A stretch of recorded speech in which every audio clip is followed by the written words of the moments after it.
The night Sarah locked the door with him still inside, Daniel realized that loneliness sometimes wears the face of the person standing closest to you. Daniel Matthews was 41 years old, a restoration carpenter who spent his days bringing old furniture back from the edge of ruin. He had been divorced for 3 years from a woman who loved the idea of a craftsman until she realized craftsmen came home with sawdust in their hair and glue under their fingernails. The split had been quiet, the kind where both people stop arguing because they've run out of things they believe are worth defending. He wasn't bitter about it anymore, just tired in a way that made most evenings feel longer than they should. The coffee shop on Maple Street had become his routine. He would stop in around 8:30 most weeknights, order something simple, and sit in the back corner with a book he wasn't really reading. The place was called Grounds, and it smelled like burnt sugar and old wood. The floors creaked. The lights were warm and amber. The owner was a woman named Sarah Calloway, and Daniel had been watching her for 6 months without ever saying more than thank you and good night. She was probably 45, maybe 46. She wore jeans that had paint stains on the thighs and sweaters that looked like they belonged to someone bigger. Her hair was dark brown, clipped up in a way that suggested she'd done it without a mirror. She had the kind of face that made you feel like she was listening even when she wasn't looking at you. Daniel had learned her routine the way you learn the shape of a room you walk through every day. She wiped down the espresso machine at 8:45. She stacked chairs at 9. She locked the register at 9:15. And every single night she looked at the door like she was hoping someone would walk through it before she had to turn the sign to closed.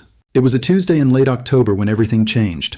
Daniel had stayed later than usual, nursing a cold Americano and pretending to read the same page of a novel he'd been stuck on for 2 weeks. The shop was empty except for the two of them. Sarah was wiping down the counter with the kind of focus people use when they're trying not to think about something. The overhead speaker was playing something instrumental and sad. Rain tapped against the front windows in slow, uneven beats. Daniel looked up when he heard the lock click. Sarah was standing at the front door with her hand still on the deadbolt. She turned around and met his eyes, and for a second, neither of them said anything. Then she spoke, and her voice was quieter than he'd ever heard it. "Stay." "I don't want to be alone tonight." Daniel set his book down slowly. "You sure?" Sarah nodded. She didn't smile. She didn't look embarrassed. She just looked tired in a way that matched his own. "I'm sure." He stood up and walked to the counter. She was already pouring herself a cup of coffee. Something dark and probably too strong for this hour. She poured him one too without asking. They sat down at the table nearest the window, the one with the wobbly leg that Sarah had been meaning to fix for months. The rain outside had gotten heavier. The streetlights made the wet pavement look like black glass. "You don't have to explain," Daniel said. Sarah wrapped both hands around her mug. "My brother died 2 years ago today. Car accident. I usually handle it fine, but tonight I just didn't want to go upstairs to an empty apartment and pretend I was fine." Daniel nodded. He didn't reach for her hand. He didn't tell her he was sorry. He just sat there and let the silence do the work it needed to do. After a while, Sarah smiled, but it didn't reach her eyes. "You're the only person who comes in here who doesn't ask me how I'm doing?" "You already know how you're doing," Daniel said. "You don't need me to ask." That's exactly it. They sat like that for 20 minutes, drinking coffee that was too strong and watching the rain. Sarah told him about her brother. His name had been Michael. He'd been a high school teacher. He used to send her pictures of his students' terrible handwriting with captions like, "This is why I drink." She told Daniel that after Michael died, she'd bought this coffee shop because she couldn't stand working in the marketing firm anymore. Too many people pretending to care about things that didn't matter. The shop had been Michael's idea originally. He'd joked that she should quit her job and open a place where people could just sit and not be bothered. So she did. And now she ran it by herself, and most nights she stayed open later than she should because closing meant going upstairs alone. Daniel told her about his marriage, about how his ex-wife had wanted him to take a management job at a furniture company, something with a salary and benefits and a title that sounded impressive at dinner parties. He'd tried it for 8 months, hated every single day, quit, and went back to his workshop.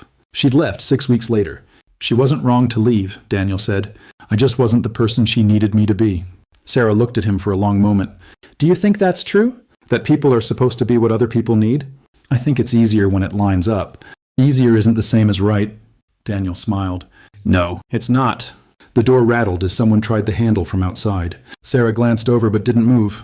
A man's face appeared at the glass, annoyed and damp. He knocked twice. Sarah shook her head and pointed at the closed sign. The man said something they couldn't hear and walked away. Sarah turned back to Daniel. "I probably just cost myself a customer." "Good," Daniel said. He looked like he was going to order something complicated. Sarah laughed, and it was the first real sound he'd heard from her all night. She leaned back in her chair and looked at him with an expression he couldn't quite name. "You're not what I expected." "What did you expect?" "I don't know." "Someone quieter." "I am quiet." "Not with me." The rain slowed to a drizzle. The windows fogged up from the warmth inside. Sarah stood and walked to the counter, came back with a plate of biscotti she'd made that morning. She said it between them. "These are going to go stale if I don't eat them tonight." They ate in comfortable silence. Daniel noticed the way Sarah's shoulders had relaxed, the way she wasn't gripping her mug like it was the only thing holding her together anymore.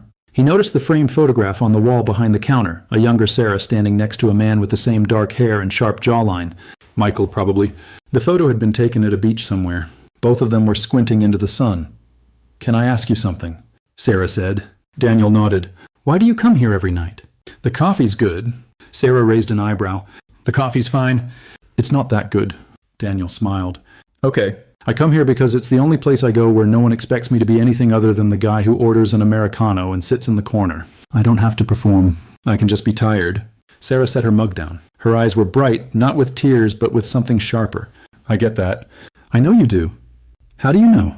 "Because you let me stay." The moment stretched between them like a wire pulled taut. Sarah looked at him, and Daniel looked back, and neither of them broke first. Then Sarah stood up and walked to the door, checked the lock even though she'd already locked it. She came back to the table and sat down closer this time, close enough that Daniel could smell the faint scent of vanilla and coffee grounds on her sweater. "I haven't told anyone that story," Sarah said. "About Michael. Not the real version. People ask how I'm doing, and I tell them I'm fine, and they believe me because it's easier than asking again." "You don't have to be fine," Daniel said. "I know. But I'm tired of not being fine. I'm tired of carrying it around like it's the only thing that defines me." Daniel didn't answer right away. He looked at the photograph on the wall, then back at Sarah. "You're not defined by what you lost. You're defined by what you did after." Sarah's expression shifted. She reached across the table and put her hand on his just for a second, then pulled it back. "That might be the kindest thing anyone said to me in 2 years. It's just the truth. Kindness usually is." They talked until midnight. Sarah told him about the regulars, the ones who came in every morning and ordered the same thing and never looked her in the eye. Daniel told her about the chair he was working on, a mid-century piece with broken joinery that required surgical patience to fix. Sarah asked if she could see his workshop sometime. Daniel said yes before he could think about it. At 12:15, Sarah stood and stretched. "I should let you go home." Daniel stood too. "You going to be okay tonight?" Sarah nodded. "Yeah, I think I will." She walked him to the door and unlocked it. The rain had stopped completely. The street outside was dark and empty. Daniel stepped onto the sidewalk and turned back. Sarah was standing in the doorway with her arms crossed, backlit by the warm glow of the shop. "Daniel," she said. "Yeah?" "Thank you for staying. Thank you for asking." Sarah smiled, and this time it reached her eyes. "Same time tomorrow?" "I'll be here." Daniel walked home through the wet streets, and for the first time in 3 years, the quiet didn't feel heavy. It felt like relief. He came back the next night, and the night after that. They fell into a rhythm that felt inevitable, like something that had been waiting for both of them to notice it. Sarah would close the shop at 9, and Daniel would stay while she cleaned up. They would sit at the same table and talk about things that mattered and things that didn't. Sarah told him about her failed engagement 6 years ago, a man named Eric who had proposed because he thought it was the logical next step, and then panicked 3 months before the wedding. Daniel told her about his daughter from his first marriage, a 20-year-old studying biology in another state who called him once a month out of obligation. Sarah asked good questions. Daniel gave honest answers. Neither of them performed. 3 weeks in, a man walked into the shop 15 minutes before closing. He was tall, polished, wearing a coat that probably cost more than Daniel's truck. He walked straight to the counter and said Sarah's name like he owned it. Sarah's face went still. "Eric, what are you doing here?" "I was in town for work. Thought I'd stop by." Eric glanced around the shop, his expression somewhere between amused and dismissive. "This is what you left the firm for?" "This is what I built," Sarah said. Eric's eyes landed on Daniel, who was sitting at his usual table with a book open in front of him. "You still here?" Eric said. "She's closing." Daniel looked at Sarah. Sarah looked at Eric. "He's staying," she said. Eric's smile tightened. "Sarah, can we talk?" "Alone?" "No. I just want 5 minutes." "I don't." Eric's composure cracked just slightly. "I came all the way here." "I didn't ask you to." Eric exhaled through his nose. He looked at Daniel again, this time with something sharper. "Is this your boyfriend or something?" Sarah didn't hesitate. "That's none of your business." Eric laughed, but there was no humor in it. "You used to care what I thought. That was before you left me standing in a wedding dress I couldn't return." The silence that followed was surgical. Eric opened his mouth, closed it, then turned and walked out without another word. The door swung shut behind him. Sarah stood at the counter with her hands pressed flat against the wood. Daniel stood up and walked over. He didn't touch her. He just stood there. "You okay?" he said. Sarah nodded. "Yeah, I'm okay." She looked at him and her eyes were clear. "I'm really okay." "Good." "Daniel?" Yeah? If you want to kiss me, just ask. Daniel smiled.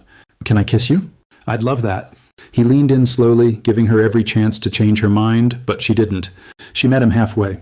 The kiss was soft and careful and tasted like coffee and relief. When they pulled back, Sarah's forehead rested against his. Took you long enough, she said. I was being careful.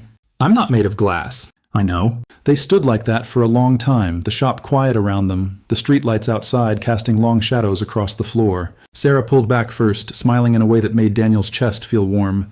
Come upstairs. I'll make us something that isn't coffee. Daniel followed her up the narrow staircase to the apartment above the shop. It was small and warm and full of books.